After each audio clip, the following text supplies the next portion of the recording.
Rede, TV e Rádio apresenta Programa Boa Palavra. Apresentação, Pastor Emanuel de Menezes. Um programa da Igreja Presbiteriana do Brasil, 12 de agosto.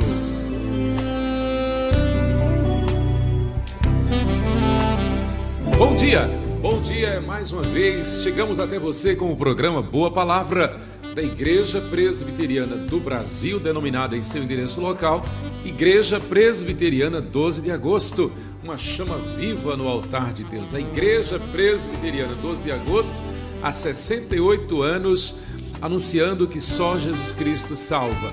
A Igreja Presbiteriana 12 de agosto é fruto de trabalho evangelístico direto, um trabalho com crianças, um trabalho feito por senhoras da Igreja Presbiteriana de Aracaju, que aos domingos à tarde saíam para evangelizar aqui em Aracaju, no bairro chamado Cirurgia, na Rua Estância.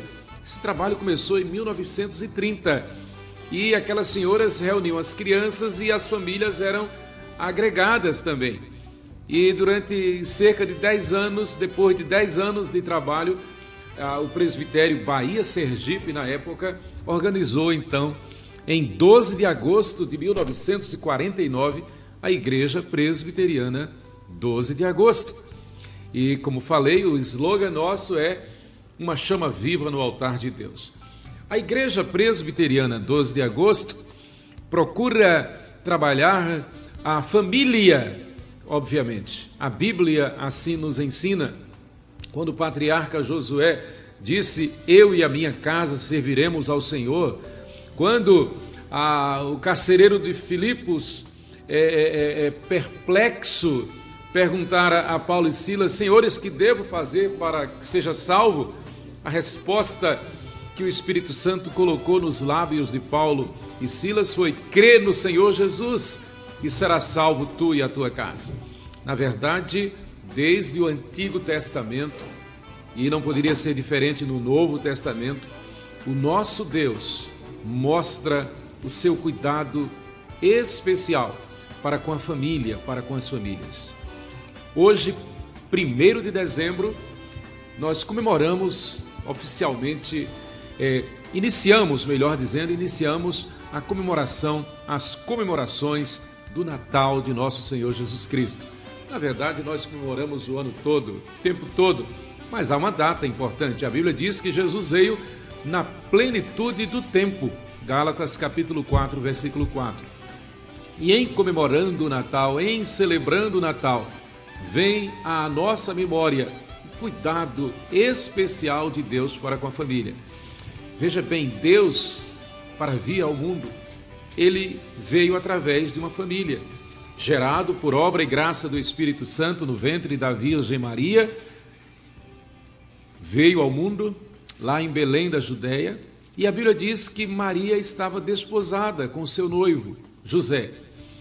Casaram-se e José e Maria tiveram filhos e filhas. A Bíblia diz, aqui em Marcos capítulo 6, versículo 3, não é este o carpinteiro, filho de Maria, irmão de Tiago, José, Judas, Simão, e não vivem entre nós suas irmãs? Eu quero chamar a sua atenção para este fato de suma importância. O cuidado de Deus para com a família, a importância da família no plano da salvação, as promessas de Deus para a família que crê, para o patriarca que crê, as promessas de Deus para o pai, para a mãe, a função que Deus designa para o pai, o cabeça, o sacerdote do lar. Família no plano de Deus. Deus instituiu a família, Deus criou o homem e a mulher, o macho e a fêmea, Deus instituiu o casamento, Deus instituiu a família para que a família que crê tenha a Jesus como Senhor e Salvador. Viva no plano de Deus e a resposta para o mundo em crise. Bom dia com Jesus. Você está ligado aqui nesse canal no programa Boa Palavra da Igreja Presbiteriana 12 de agosto. Hoje de uma forma muito especial. Temos conosco, além do reverendo Lucas, temos o reverendo Amaury Costa de Oliveira, pastor da Igreja Presbiteriana da Penha, em São Paulo, está conosco aqui, veio para um trabalho com famílias, trabalho organizado pelo Ministério de Famílias da Igreja Presbiteriana 12 de Agosto. Eu quero pedir ao pastor Amaury que faça a sua apresentação, pastor Amaury. Bom dia, a paz de Cristo Jesus esteja na vida de todos, sobre a vida aqui do reverendo Emanuel, reverendo Lucas, sobre a Igreja 12 de Agosto e sobre a Igreja de Cristo Jesus espalhada pela face da terra. Você aí, inscrito no canal, que tem acompanhado, Deus derrame paz, a paz de Cristo Jesus em seu lar, sua casa, sua família, seu coração, em nome de Jesus. Prazer grande estar aqui e com certeza Deus tem propósitos, planos, queremos cumpri-los para a glória de Deus nessa manhã. Amém. Boa palavra. Reverendo Lucas. Bom dia a todos, é um prazer enorme, uma alegria tremenda poder estar aqui novamente no nosso programa Boa Palavra, programa da Igreja Presbiteriana 12 de Agosto. É um momento muito especial para nós, pois temos falado há alguns dias sobre família, sobre a questão do papel da família na sociedade hoje, sobre como alguns ataques contra a família. E nós temos hoje aqui o reverendo Amaury, que é um prazer tê-lo conosco aqui nesta manhã, um enorme prazer, e que pode também, que vai também nos ajudar, nos edificar por meio da palavra do Senhor. Essas palavras que nós temos realmente falado, tratado aqui acerca da família, a importância da família, esses ataques contra a família, que são coisas realmente diabólicas, mundanas, mas nós sabemos que com a palavra de Deus, com a armadura de Deus, descrito em Efésios, capítulo de número 6, nós vamos, como igreja, resistir a esses dias maus. Que Deus o abençoe nesta manhã, esteja presente conosco até o final deste programa. Contamos com a sua participação todas as sextas-feiras, às 9 horas da manhã, aqui na Converte Rádio Web, para estar presente conosco, compartilhando com outros também, para ouvirem a mensagem do Senhor através deste programa. Que Deus o abençoe nesta manhã e fale ao seu coração, em nome do Senhor Jesus. Muito bem, muito bem. Que maravilha, que maravilha. Olha, como eu falei, o pastor Amaury está conosco e como preletor, ele e sua esposa, a nossa irmã Márcia, eles estarão ministrando no segundo encontro de famílias da Igreja Presbiteriana 12 de Agosto, que começa hoje à tarde e vai até o domingo, lá no Hotel Prod, na Barra dos Coqueiros. Eu gostaria de pedir ao pastor Amaury que nos falasse um pouco sobre o tema e o que o pastor pretende abordar nesse encontro e quais as perspectivas para esse encontro. Sabemos que teremos 79, ontem mais um fez uma inscrição, então serão 80 casais ali reunidos. Pastor, fale um pouco sobre esse encontro. Nós vivemos assim dias complexos em relação à questão de família, né, que é uma instituição até então, né, nós sabemos, fundamental para a vida, para o arranjo social dentro do qual vivemos, e é a maneira como Deus estabeleceu para que a sociedade funcionasse. Só que nos dias em que nós vivemos há um levante muito forte contra essa estrutura. Há cada vez mais pessoas entendendo que família é um entrave para aquilo que eles planejam, para aquilo que eles pensam, para aquilo que eles entendem como deve ser a vida da sociedade. E há não só um desacreditar da família por parte de alguns que viveram experiências negativas nas questões de realidade familiar, mas como há uma ideologia antifamília crescente no mundo hoje, e crescente aqui no nosso país também, no Brasil. Nossa própria sociedade vem vivenciando cada vez mais essa ideologia antifamília, anticasamento.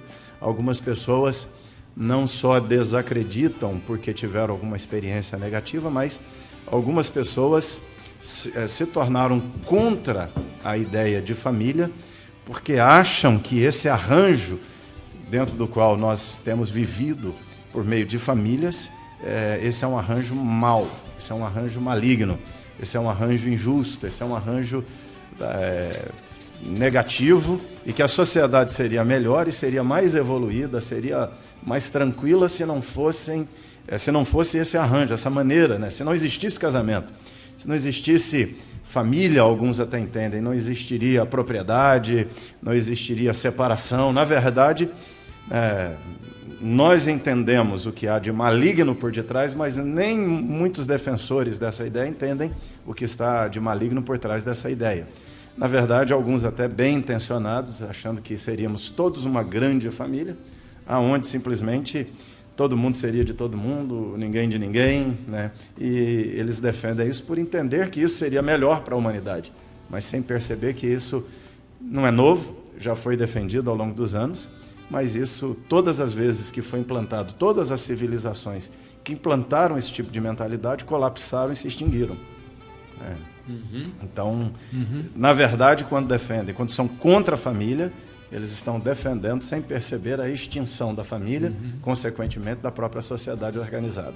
Então, reverendo Amaury, o que temos visto, esses ataques contra a estrutura da família, a estrutura judaico-cristã, podemos afirmar que não é simplesmente uma questão de modismo, não é simplesmente uma questão do momento, não é, usando uma palavra bem popular, não é uma questão de curtição, né, de oba-oba. Certamente, pelo que você falou, tem uma ideologia por trás disso, tem alguma coisa que arquiteta pensando, segundo eles, em melhorar a sociedade. Não é isso? É isso.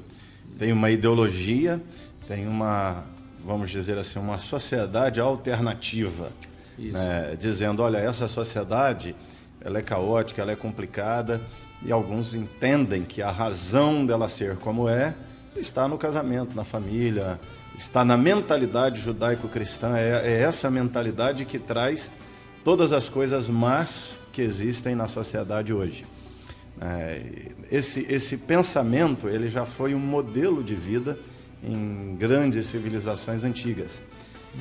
Algumas pessoas nem percebem, nem sabem disso, mas elas defendem um modelo que já foi vivido várias vezes, em vários momentos, em vários lugares no mundo, que não deu certo. E uma das forças que subverteu essa forma de pensar e de viver foi exatamente a expansão do cristianismo.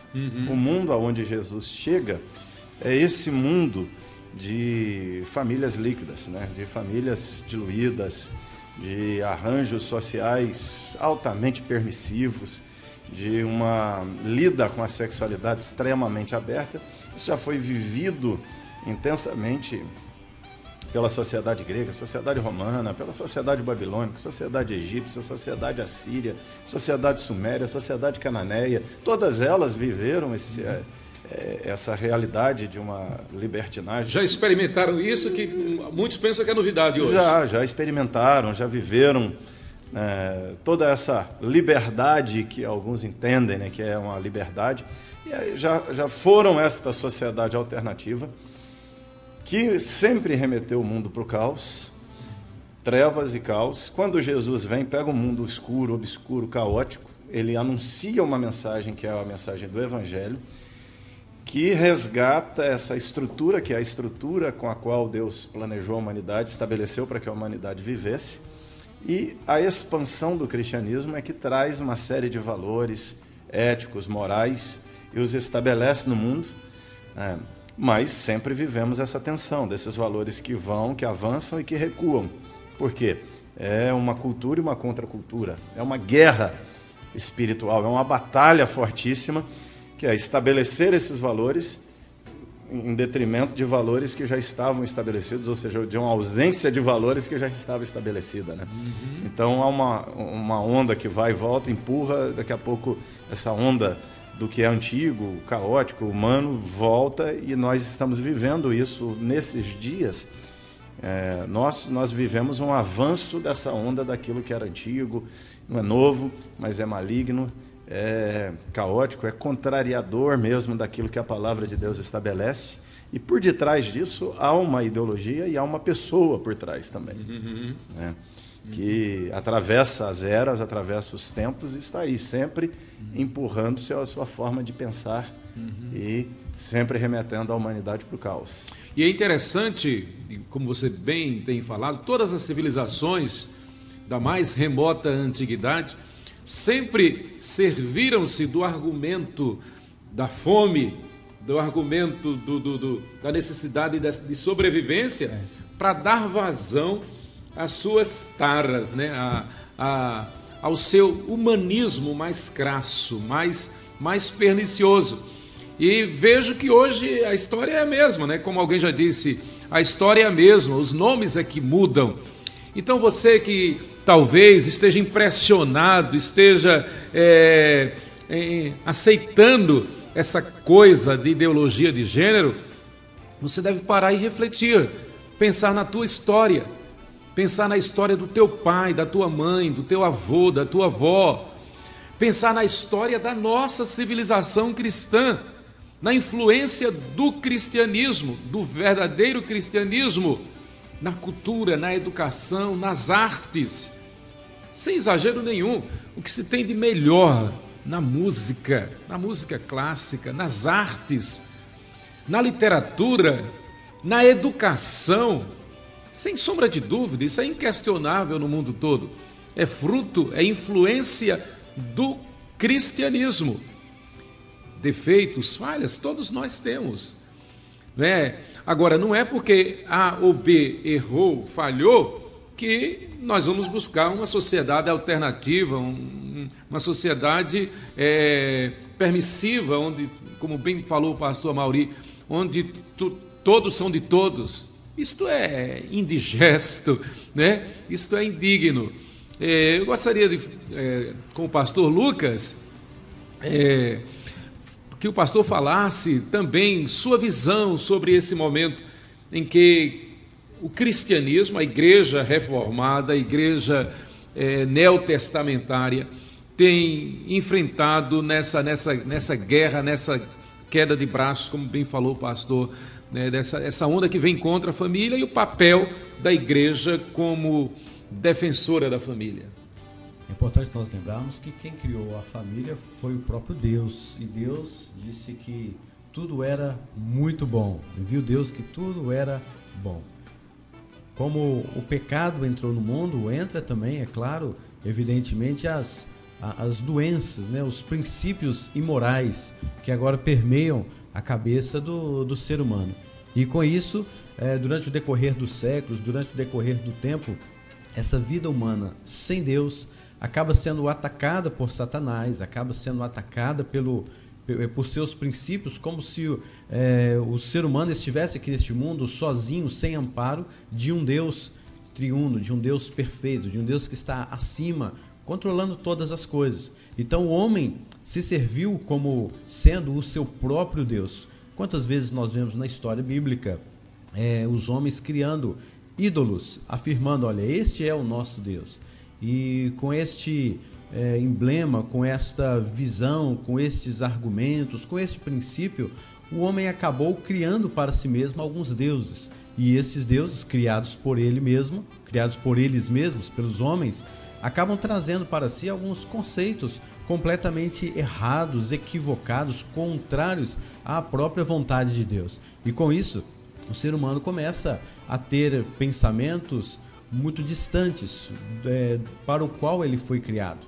Então Deus, a partir daí, é claro, ele se entristece, até mesmo em um certo momento, em Gênesis capítulo de número 6, nós vamos ver que Deus se arrependeu, de uma certa maneira, nós vemos ali, claro, de ter criado um homem. Por quê? Porque ele se enveredou por caminhos terríveis, tortuosos, que não o agradavam. E, portanto, a gente vê Deus reconstruindo, a partir da família, uma nova sociedade, a família de Noé. Então Deus preservou quem? Uma família. Ele não preservou uma pessoa, ele não preservou apenas um homem, uma unidade, né, da sua criação. Ele preservou a família. E a partir daí, novos conceitos são feitos, porém o pecado sempre ali atuante no coração do ser humano, novamente, tudo é desviado dos parâmetros de Deus. Enfim, quando nós chegamos na história hoje, quando nós chegamos numa história um pouco mais ainda antiga que seja, mas a gente percebe que família sempre foi ataque de Satanás, sempre foi ataque da cultura, não é de agora, as influências da mídia, as influências de uma imprensa descabida, do que de fato é o temor ao Senhor, do que de fato são princípios bíblicos, cristãos, acabam por tentar destruir, acabar com estes princípios tão terríveis que eles têm criado contra a família.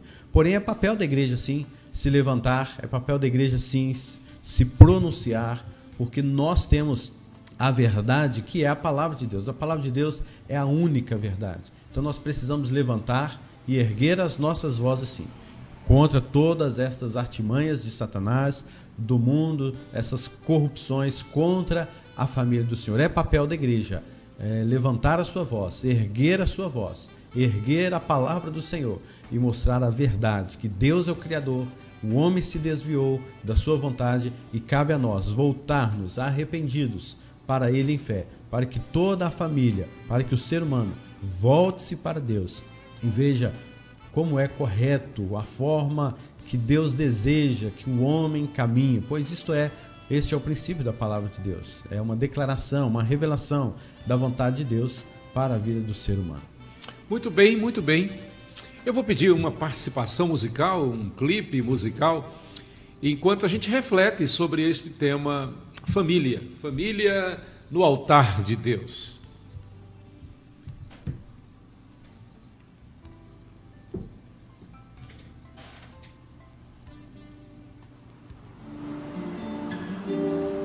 A pessoa me pediu para cantar, eu tenho que cantar.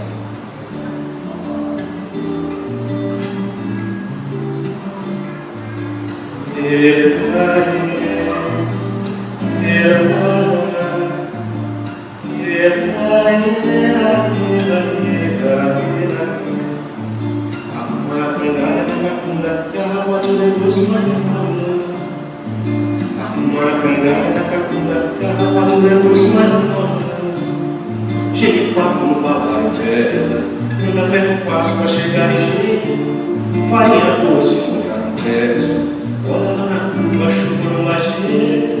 E quem foi que te disse que a vida é um mar de rosas? Quem foi que te disse que a vida é um mar de rosas?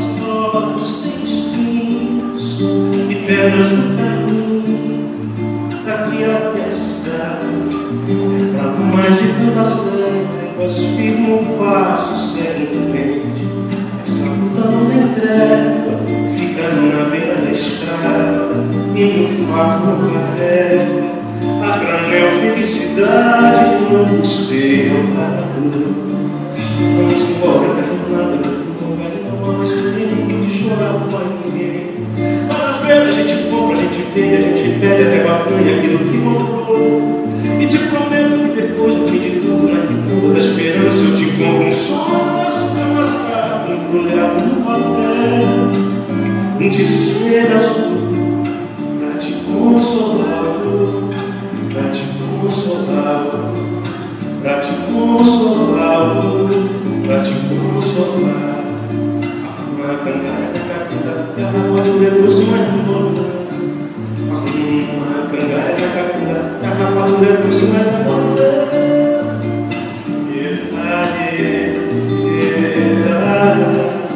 Fez a coisa.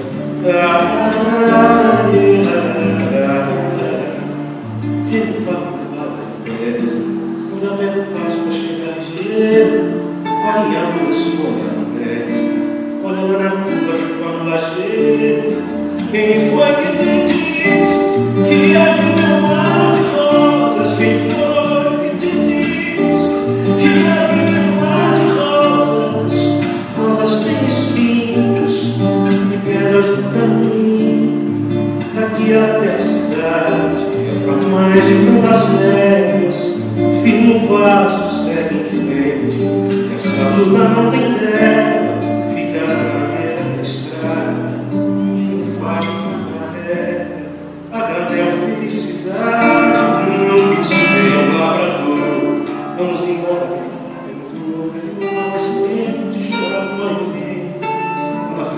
compra, a gente vende, a gente perde, a barganha, de repente aquilo que a gente comprou. Eu te prometo que depois do fim de tudo, tanta despedação, eu te compro o sonho da sua mascarada, me dá um papel de seda, eu te consolar. Uma canga, que a rapadura dos mais uma canga, que a rapadura dos mais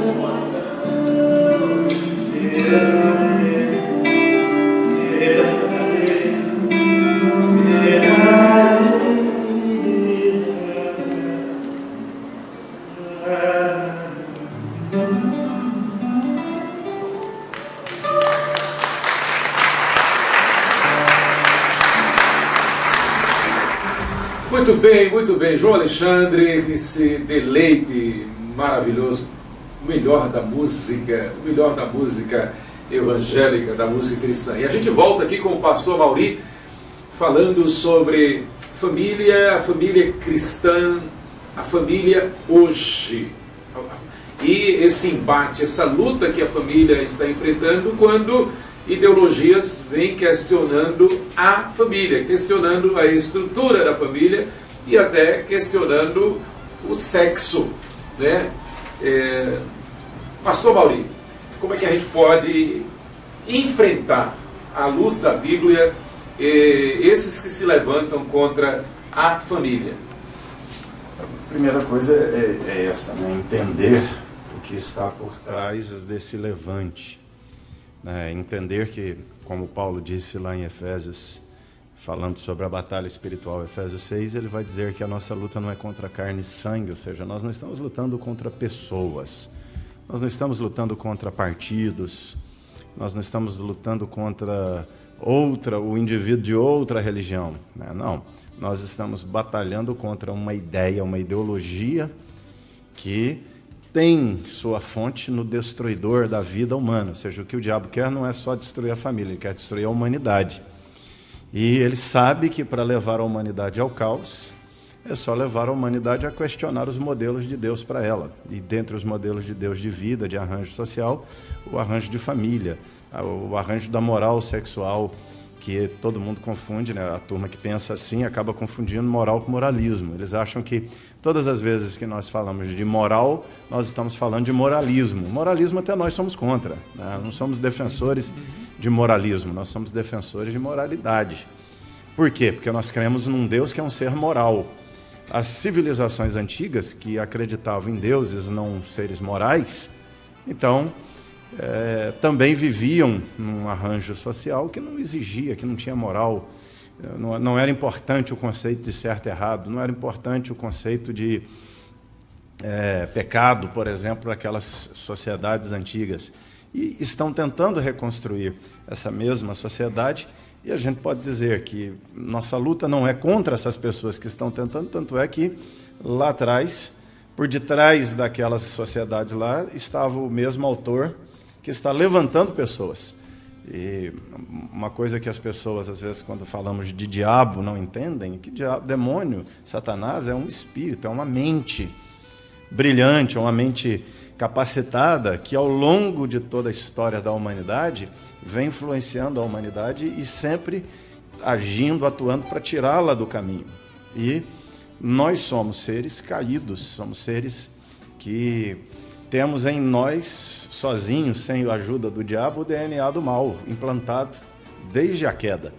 Então, o que o diabo faz é aproveitar-se desse DNA maligno e sempre nos empurrar na direção para a qual esse DNA nos empurra, né? Que é para afastar de Deus, que é para desviar daquilo que o Criador nos legou, nos deixou. Essa humanidade está em guerra com o seu próprio Criador, está em separação do seu próprio Criador. O Criador abriu um caminho de volta para ele e há um adversário que está sempre empurrando a humanidade para fora desse caminho, que é o caminho da volta para Deus. Quem entendeu esse caminho, quem compreendeu, quem percebeu por graça essa revelação, experimentou ser salvo e chamado para esse caminho de volta, tem a tarefa de proclamar esse caminho, tem a tarefa de viver esse evangelho, em primeiro lugar, e a partir do viver esse evangelho, esses valores, trabalhar para que eles sejam implantados, expandidos na face da terra. Então, é uma guerra, mas não é uma guerra contra pessoas, não é uma guerra contra escritores, autores, educadores, é uma guerra contra uma mentalidade, uma ideologia que está aí, né? Como eu disse lá atrás, está empurrando, tentando empurrar o que é correto para levar a humanidade ao caos, e nós temos aqui uma tarefa de fazer permanecer no mundo os valores do reino. É aí que Jesus disse, nós somos, como seguidores dele, sal e luz. Luz para que o mundo não mergulhe nas trevas, sal para que ele não apodreça. O sal de que Jesus fala, nós lemos com cabeça do século XXI pensando em tempero. Quando a gente fala de sal, a gente pensa no churrasco. Mas Jesus não estava falando de sal na perspectiva do tempero. Jesus estava falando do sal como freezer, como geladeira, onde você guarda a carne para que ela não apodreça. Ou seja, o sal que você aplica para matar as bactérias, para que elas não proliferem, não se multipliquem e a carne apodreça. Ou seja, Jesus está dizendo que os seguidores dele na sociedade são o sal que ele pôs aqui, para que, vamos dizer aqui, essas bactérias, essas ideias, ideologias do mal, se proliferem de uma forma tal que conquiste a humanidade inteira e ela vai apodrecer. Vai ser um pedaço de carne que apodreceu, e aí, como aconteceu no tempo do dilúvio, quando Deus teve que tomar aquela medida drástica e preservou uma família, o que houve com aquela sociedade? Apodreceu numa escalada que, para preservar a própria humanidade e o próprio planeta, Deus tem que intervir fazendo uma limpeza. Deus tem que preservar uma família, porque Ele não quer o extermínio da humanidade, mas Ele tem que fazer uma intervenção de juízo pesada, porque o caos se instalou de uma forma, numa amplitude absurda sobre a face da Terra. Uhum. Nessa perspectiva, a gente percebe perfeitamente, lembrando palavras de Nosso Senhor, quando diz que a nossa luta não é contra o sangue nem contra a carne, mas sim contra os principados e potestades, contra os dominadores deste mundo tenebroso nas regiões celestiais. Assim a Bíblia diz, assim o Espírito Santo, Deus conosco, nos adverte.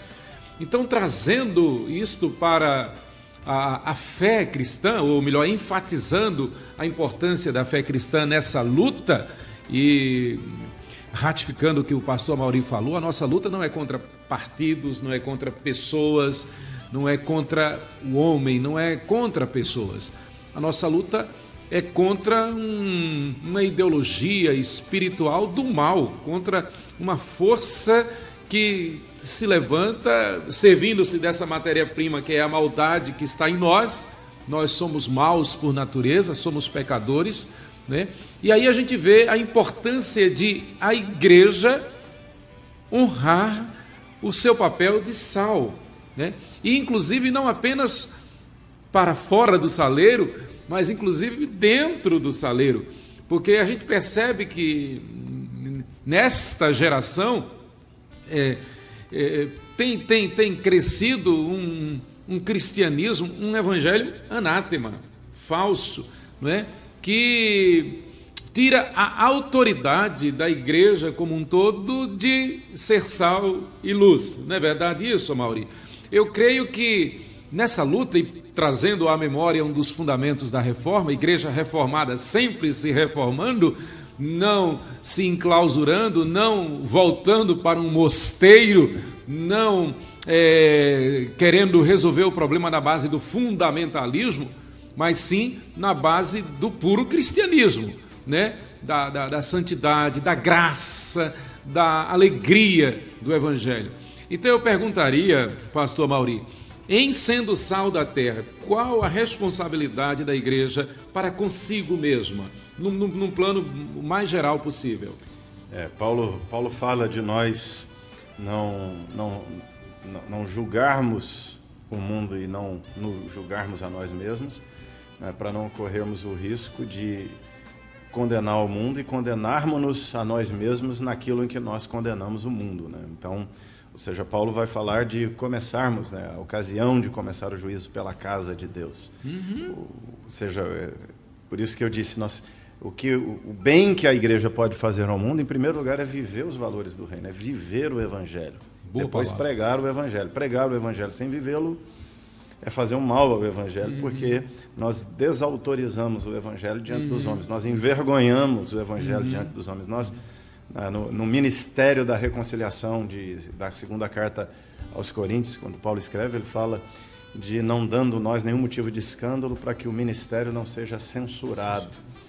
Nós somos passíveis de censura quando pregamos o que não vivemos, e aí nós caímos no moralismo, não na fixação da moral do reino na face da terra. Então, eu tenho que entender que o Evangelho veio primeiro para deter a deteriorização na minha vida, deter essa expansão da força do pecado na minha vida.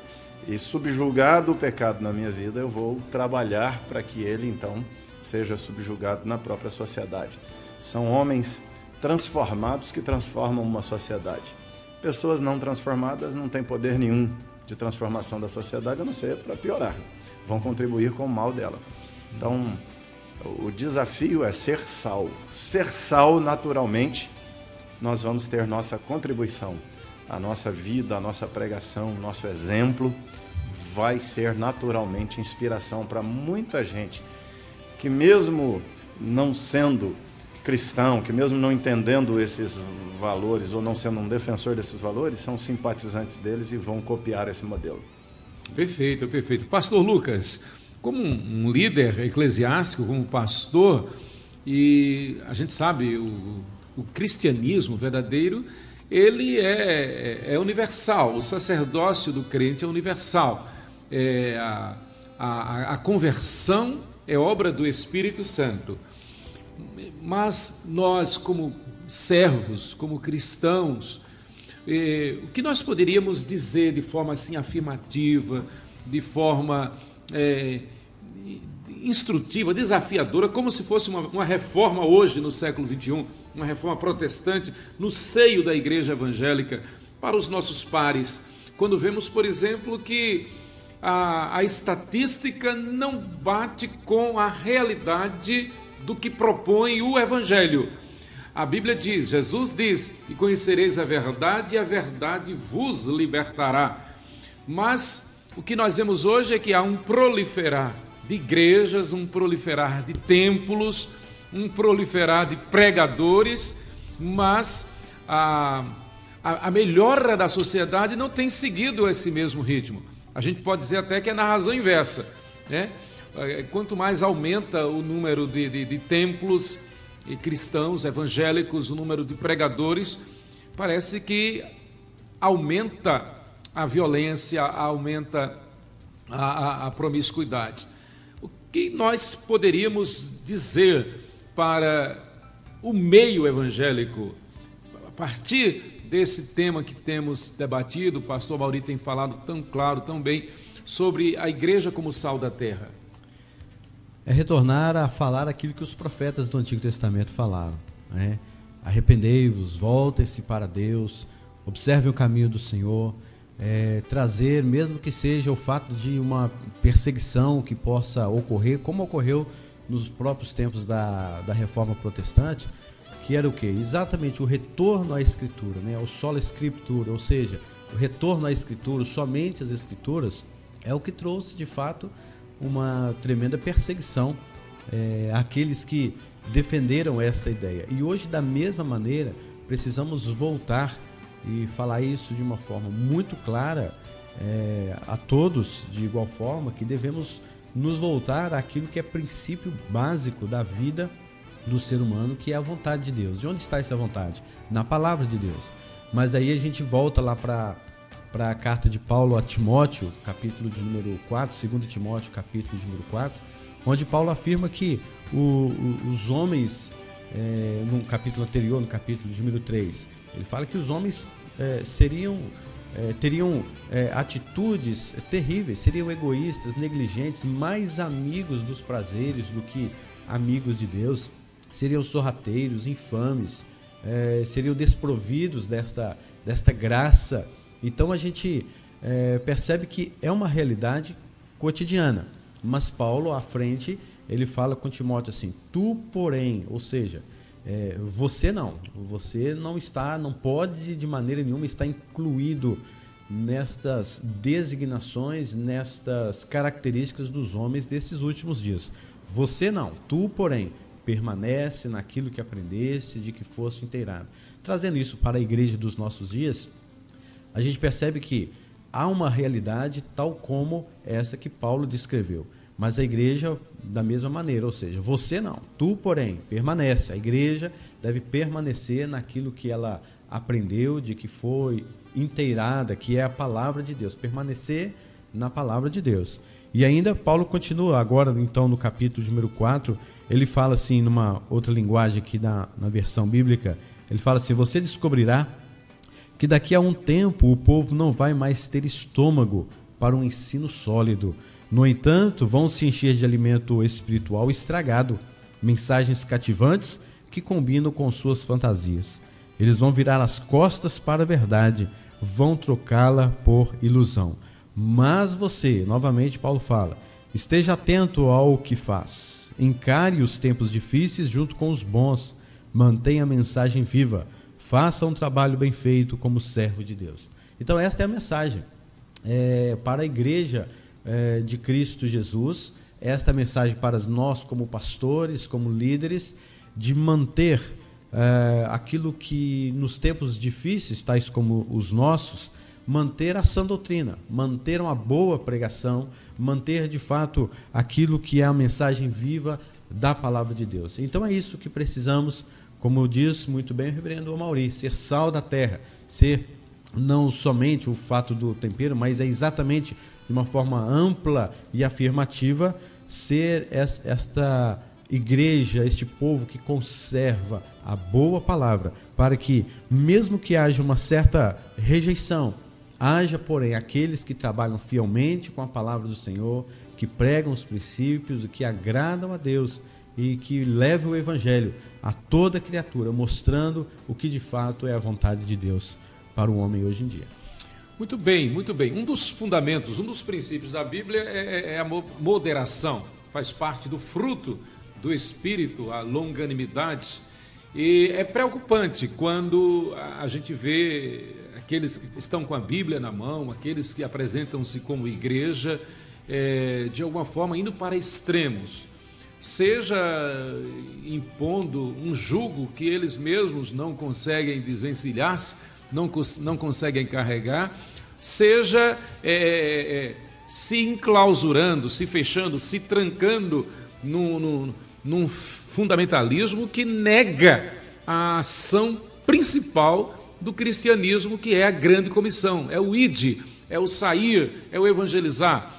Daqui a pouco eu vou até pedir ao pastor Amauri que fale sobre isso também, a partir da perspectiva da Igreja Presbiteriana da Penha, lá em São Paulo, que é uma igreja acolhedora, é uma igreja missionária, é uma igreja que tem feito um trabalho tremendo, um trabalho evangélico com refugiados, né? E a partir daí aplicar na igreja local como um todo, para que a igreja não caia no erro de se enclausurar, de se fechar, de se trancar e chegar a imaginar que quem for eleito, quem for predestinado, de alguma forma vai cair de paraquedas dentro do templo.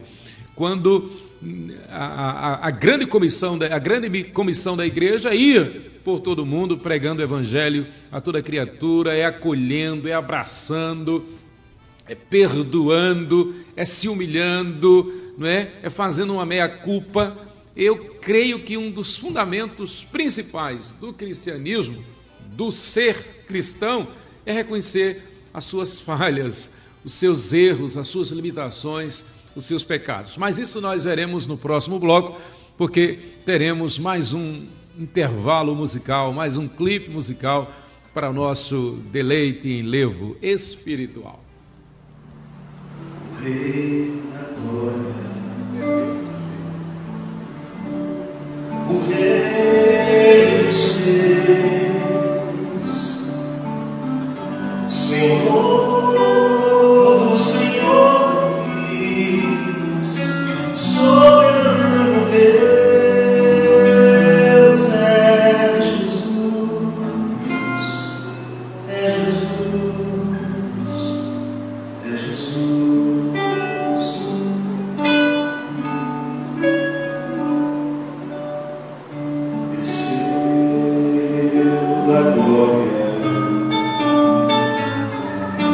de homem se fez, varão de dores,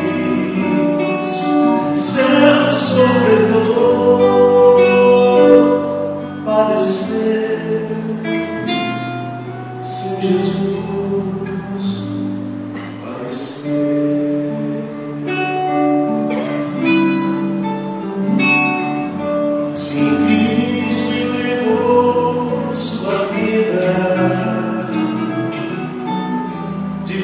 Espontânea ele a ter, ninguém poderia obrigá-lo, foi seu próprio amor que o moveu.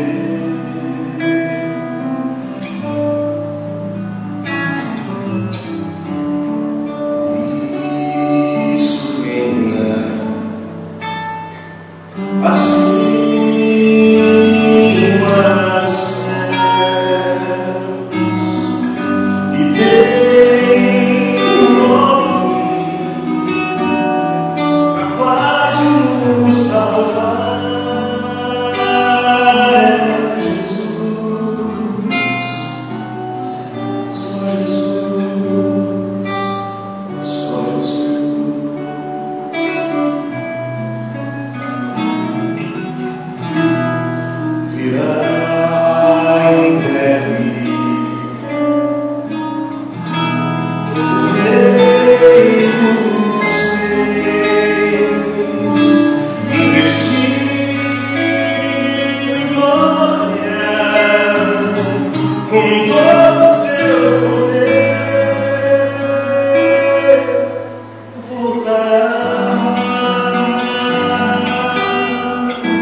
Glória a Deus, glória a Deus.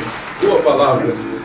Vivemos na perspectiva de que o Rei dos Reis, aquele Senhor que nasceu da Virgem Maria em Belém da Judéia, na plenitude do tempo, 2017 anos atrás, ele voltará, ele virá outra vez.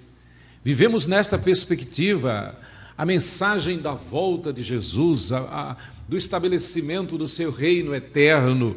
Por isso não abrimos mão do Evangelho, por isso não negamos a nossa fé, por isso continuamos pregando o Evangelho.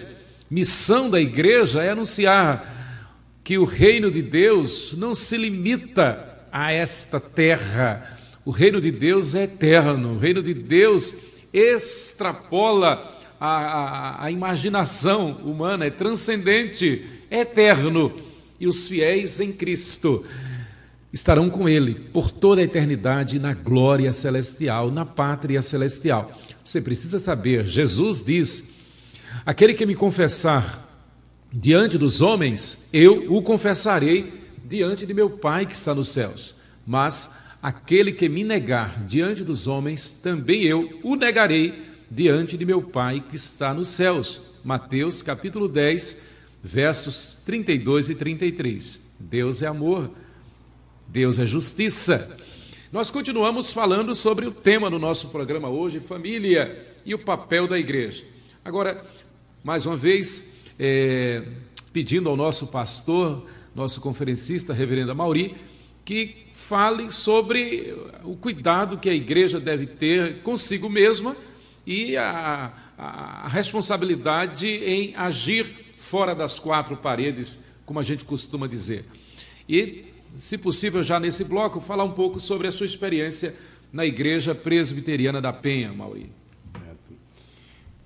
Nós, no mundo hoje, somos 2,3, 2,4 bilhões de cristãos, dos quais nós sabemos que apenas 7% preocupam em pregar o Evangelho, compartilham sua fé com outras pessoas. Então, nós vemos aqui uma negligência numa escala muito grande de cristãos no cumprimento de sua missão. Eles são cristãos só para si. Que é a grande comissão da igreja. E alguns nem para si, né? São de fato cristãos. Ou seja, nós não temos verdadeiramente 2,3 bilhões de cristãos no mundo. Nós temos 2,3 nominalmente cristãos no mundo, numa população aí de quase 8 bilhões de pessoas. Então nós temos aí um desafio missionário muito grande, de viver o Evangelho, de pregar o Evangelho. Seríamos aí menos de 200 milhões de pessoas empenhadas realmente em expandir o Evangelho, em expandir a igreja, a consciência do cristianismo pela face da terra. Mas, graças a Deus por esse remanescente fiel que quer viver, que é comprometido com o Evangelho de Jesus, e não somos comprometidos com o Evangelho por mera ideologia, somos comprometidos porque sabemos o bem que esse Evangelho fez primeiro a nós e que tem feito à nossa família e que faz a qualquer grupo que se prontifica a viver verdadeiramente o Evangelho de Jesus. Uma igreja local é uma comunidade de pessoas que se reúne para ajudarem-se mutuamente a viver esse Evangelho. Ali nós temos a pregação, nós temos os cultos, temos as reuniões, temos o treinamento, temos as classes bíblicas, os cursos, e o objetivo é fixar esse Evangelho no coração das pessoas para que elas possam vivê-lo de forma integral, de forma verdadeira, de forma intensa. E sempre que nós conseguimos isso, é uma experiência boa. Uma igreja local, eu costumo dizer, é a força mais poderosa que existe na face da terra, porque tudo que somos começou com uma igrejinha lá em Jerusalém, 120 pessoas, mais tarde 3.000 convertidos, e a partir dali, novos e novos membros acrescentados, não por adesão, mas por conversão, né, porque Lucas diz, Deus acrescentava dia a dia os que iam sendo salvos. Então, a partir de verdadeiras conversões, a igreja vai se expandindo, e uma igreja local tem um extraordinário poder de fazer bem no lugar onde ela está. Tem um extraordinário poder de influenciar o bairro, a cidade onde ela está.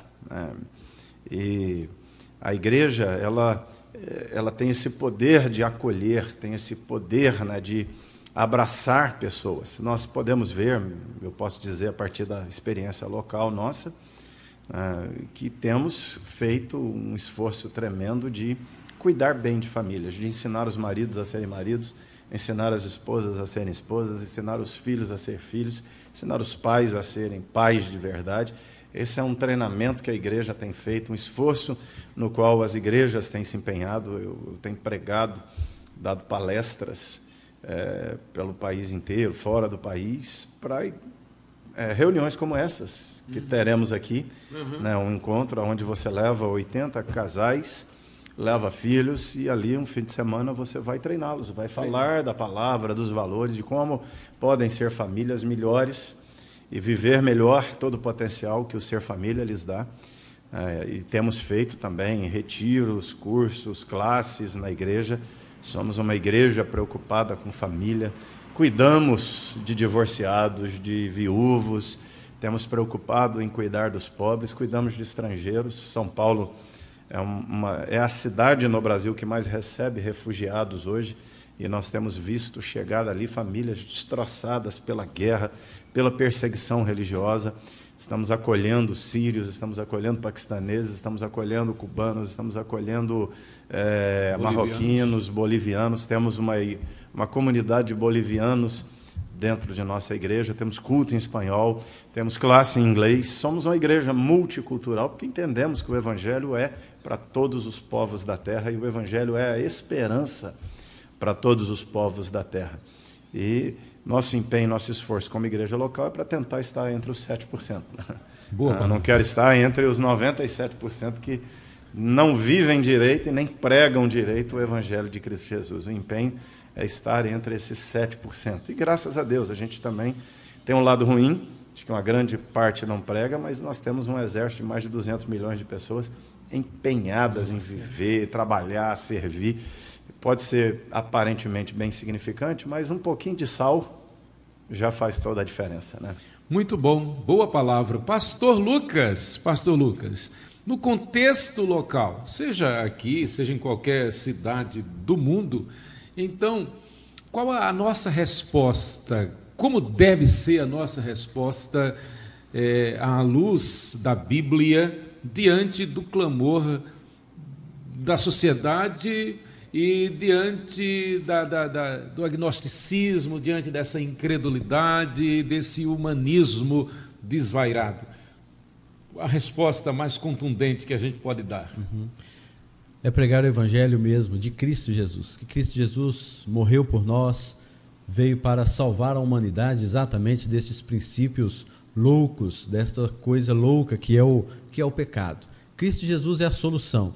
Cristo Jesus, a sua palavra, a sua pregação, o evangelho é a solução para todo mundo, é a solução para todas estas coisas que viemos enfrentando. O problema é que a igreja tem que levar estes princípios da palavra de Deus mais a sério. Temos vivido momentos em que muitas igrejas têm adotado mais um sistema, um princípio muito mais para... E um triunfalismo, né? Como se o céu já fosse aqui. Exatamente. Um ufanismo. Com certeza. E com esses princípios que a igreja tem tido nos últimos anos, tem, de uma certa forma, apagado o que verdadeiramente é bíblico, o que verdadeiramente é o evangelho de Cristo Jesus. E com isso, o juízo de Deus virá também. E a gente precisa agora retornar às Escrituras Sagradas e assim pregar o evangelho a toda criatura, Jesus como única solução, e pregar, vivenciar o evangelho, seja no âmbito individual, na família, propriamente na família, e seja, lógico, como a igreja. Paulo trata disso muito bem na carta aos Efésios, né? Há um só corpo, há um só Senhor, há um só Deus, há uma só fé, há um só batismo. Então a igreja não pode ficar tratando das suas religiosidades, de suas práticas que não levam ninguém a lugar nenhum. Enquanto isso, o mundo está aí indo de mal a pior. Como se diz, a igreja debatendo o sexo dos anjos, né? A igreja debatendo coisas se pinta a igreja de amarelo, de azul, de verde, seja o que for, se coloca esse tipo de piso, ou se coloca toca outro, bateria, se não toca, se bate palma, se levanta as mãos. Esses tipos de discussões já deve ter acabado o seu tempo já. A igreja precisa entender. E foi num momento como esse que em alguns lugares do mundo, enquanto a igreja discutia esses assuntos pormenores, o mundo veio solapando, né, a família, a sociedade, com ideias comunistas, com ideias marxistas, e com isso veio solapando a igreja, bem como a sociedade, enquanto a igreja estava calada. Então é necessário, primeiramente, entendermos isso e levantar a bandeira do evangelho, levantar a bandeira do que é a palavra de Deus, do que de fato transforma a sociedade. Nós, como pastores, temos este dever de pregar um evangelho vivo, profundo, doutrinário, disciplinar, um evangelho realmente bíblico. E a igreja receber isso e viver isso, como Tiago diz, não sejamos, portanto, apenas como ouvintes, mas como praticantes da palavra de Deus. E assim, tenho plena certeza, tenho plena convicção de que quando a igreja se encher do Espírito Santo, quando a igreja orar, quando a igreja buscar o Senhor, se converter dos seus maus caminhos, Deus com certeza ouvirá o seu clamor e sarará a sua terra, a sua nação.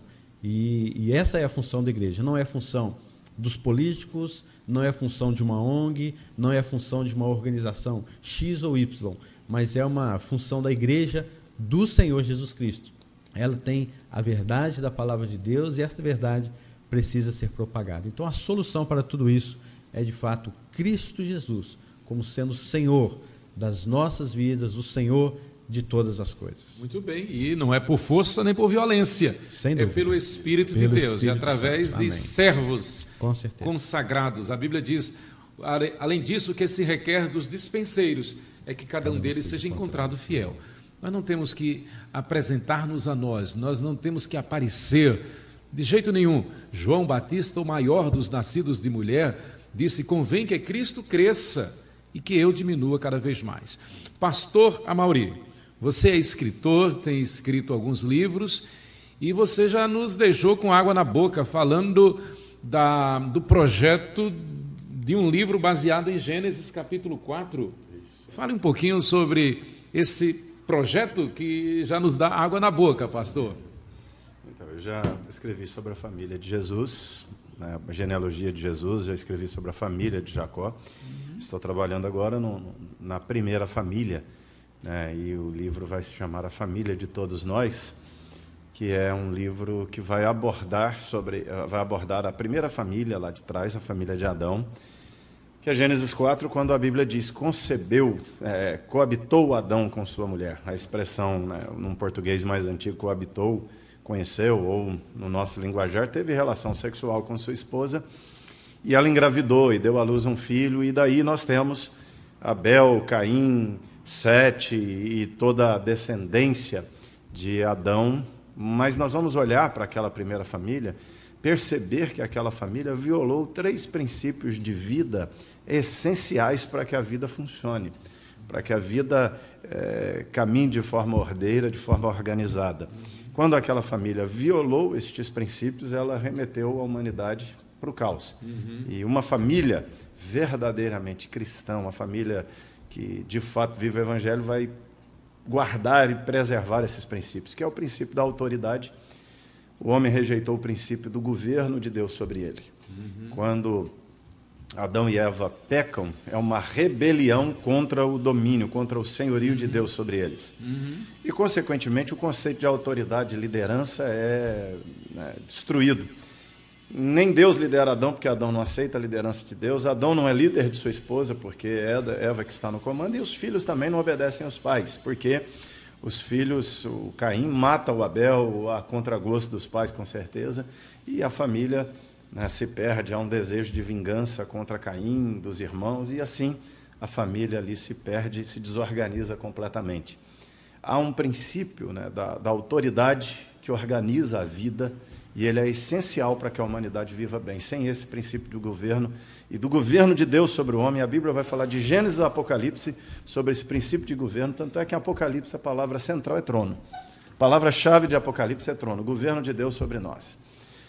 Além desse princípio de governo, nós temos um princípio do amor, que foi violado. O Adão amou mais a si mesmo do que sua esposa, do que a vida, do que Deus, e porque queria ser igual a Deus, ele pecou. Eva amou a si mesma, queria ser igual a Deus. E assim os filhos vão amando a si mesmo. Por que Caim matou Abel? Porque amou mais a si do que a seu irmão. Lameque casa com 2 mulheres, porque ele não ama nenhuma das duas, ele ama a si. Então o princípio do amor é violado. E o princípio do propósito. A família foi criada para a glória de Deus, não como um fim em si mesma. Ela foi criada para ser algo que glorifica a Deus e formar uma sociedade que glorifica a Deus. Quando o ser humano quer viver para a sua própria glória, ele se perde nos objetivos, se perde no princípio central da vida. Nós fomos criados para glorificar Deus. E se glorificarmos Deus, cumprimos o objetivo, somos felizes. Se glorificarmos a nós mesmos, nós perdemos o objetivo, nos tornamos caóticos, todo mundo pensando em si, cheio de egoísmo, de tudo, e não funciona. Fora do princípio para o qual fomos criados, nós não funcionamos bem, funcionamos errados. E aí, violando esses 3 princípios, aquela primeira família se perdeu, mergulhou a geração seguinte no caos, culminou no dilúvio. E nós estamos vivenciando uma sociedade que insiste em ir para o mesmo caminho, e nós temos que chamar de volta para o caminho, para o eixo da existência, o verdadeiro eixo da existência, que é este estabelecido na palavra desde Gênesis. Muito bem.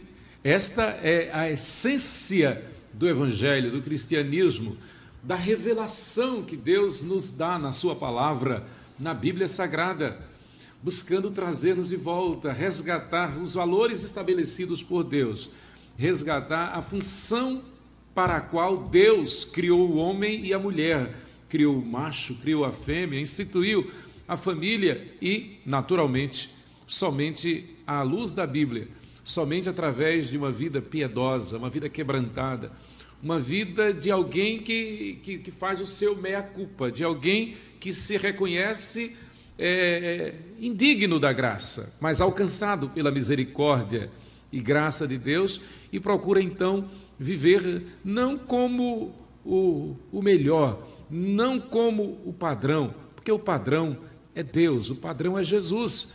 Nós devemos ser, sim, imitadores, como diz o apóstolo Paulo, e humilhar-nos sob a poderosa mão de Deus, mostrando-nos ao mundo que nós não somos super, coisa nenhuma, nós não somos ícones, coisa nenhuma, nós somos apenas servos, e como Jesus diz, apenas servos e nada mais, para que possamos honrar esta incumbência que Jesus nos dá, como falou o pastor Amauri, lembrando as palavras de Jesus, de sermos sal da terra e luz do mundo. O caminho para o céu é Jesus. Eu sempre lembro-me de um verso do Padre Zezinho. Das muitas coisas do meu tempo de criança, guardo vivo na lembrança o aconchego do meu lar. Meus pais não tinham nem escola nem dinheiro. Todo dia, o ano inteiro, trabalhavam sem parar. Faltava tudo, mas a gente nem percebia, porque tínhamos o aconchego do papai e da mamãe. E assim, nossos filhos. E assim que seja com os vossos filhos. E assim que seja com a família. Na verdade, é a instituição divina, a família. Nós estamos chegando ao final de mais um programa Boa Palavra. E eu pediria ao pastor Lucas e ao pastor Amauri que se despedissem do nosso programa de hoje. Foi um prazer imenso poder estar aqui mais uma vez no programa Boa Palavra e ressaltando exatamente a questão, o tema que temos trabalhado aqui sobre família. É um tema realmente vasto, muito grande, mas devemos observá-lo segundo a palavra de Deus. E que Deus abençoe sua vida, o seu lar, abençoe todos os seus, para que você tema ao Senhor e ande nos seus caminhos. Bem-aventurado o homem que teme ao Senhor, o seu lar com certeza é abençoado. Que Deus abençoe e até sexta-feira às 9 horas, se Deus assim quiser, em nome de Jesus. Estamos começando o mês de dezembro, como bem lembrou aqui o pastor Emanuel, Natal. Natal é uma festa de família, né? Muita gente viaja, se ajusta na agenda para estar com a família. E é de fato, Jesus nasceu. Jesus veio de uma mulher, e foi filho, e ali Deus nos chama a atenção de novo para essa célula fundamental para o arranjo social saudável, que é a família.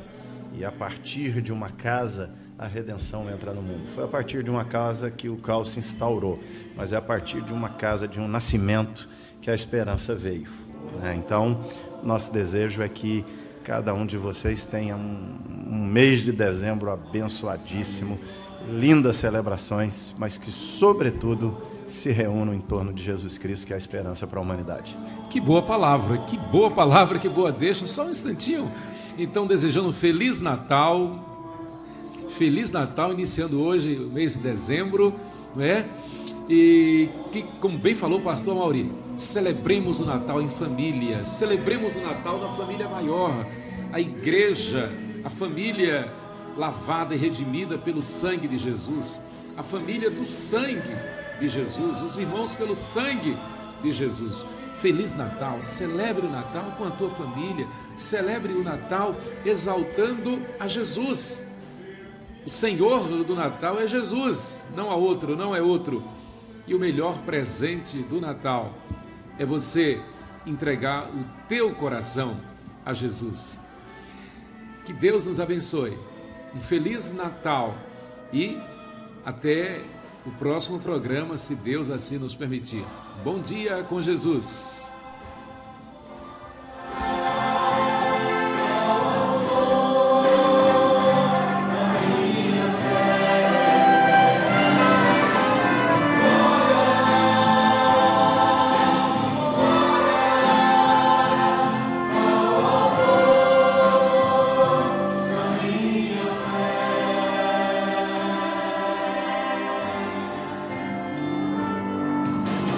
Find you.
Converte TV e Rádio apresentou programa Boa Palavra. Apresentação Pastor Emanuel de Menezes. Um programa da Igreja Presbiteriana do Brasil, 12 de agosto.